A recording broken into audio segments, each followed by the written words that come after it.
Hello everyone, welcome to Lush and Salty Aquariums. My name is Stefan. Thank you so much for coming to my channel. I just gave the 22.5 gallon ADA, I think it's the 60H, so high was what the H stands for, so you get 2.5 extra gallons in height versus a typical 20 like this guy over here.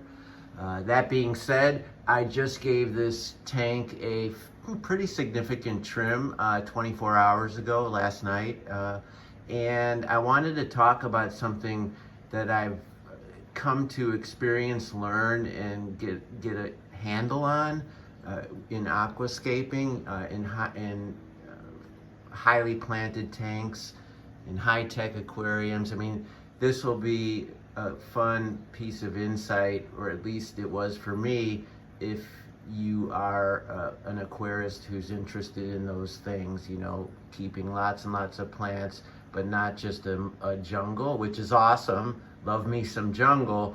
But if you want to be a little bit more organized with your chaos and try to do stuff like they do in Japan, like the ADA namesake and all the school that goes with that. A little bit like bonsai, a very meditative and thoughtful process is water gardening or aquascaping, and I really, really love it.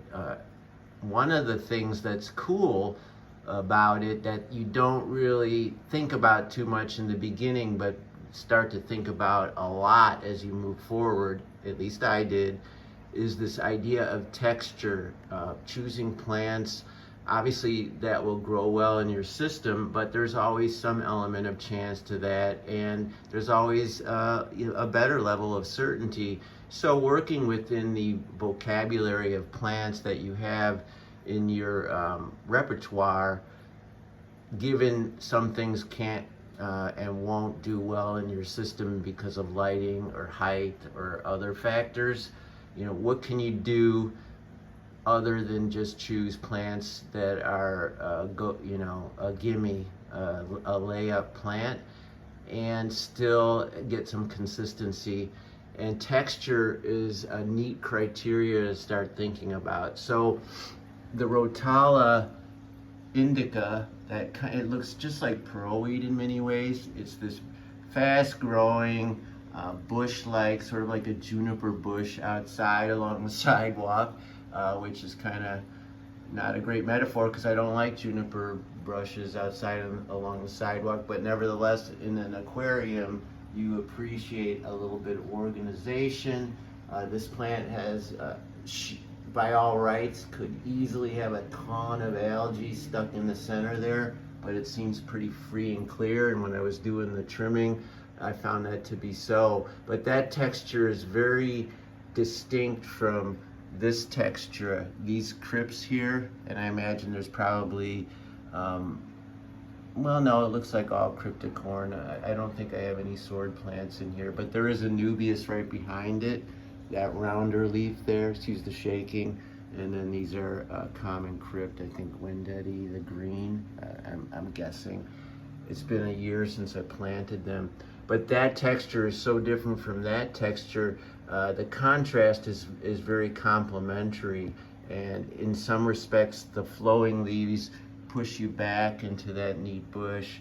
And then in the background, I can see it better than you because of the light under the iPhone. There is a wall of jungle vale or leopard vale, Vallisneria, and it creates a completely different texture. Now this plant can go willy-nilly and will if left unchecked, but you can easily trim it like super like Godzilla grass if you and just work with it and play with that texture. Sometimes think of it like think of it like bamboo, the way people use it as a background or a fence. You can do that with Vallisneria, and so now you have 3 distinct fun textures.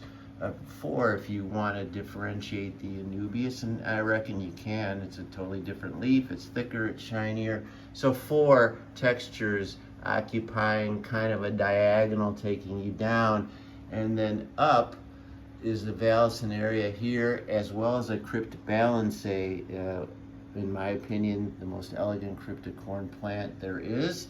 And the Vale, so those two are like kissing cousins. They're not related scientifically, but from an aesthetic point of view, pretty similar. And that long, flowy elegance of the Balance against the more wild variation on that same theme with the Vallisneria.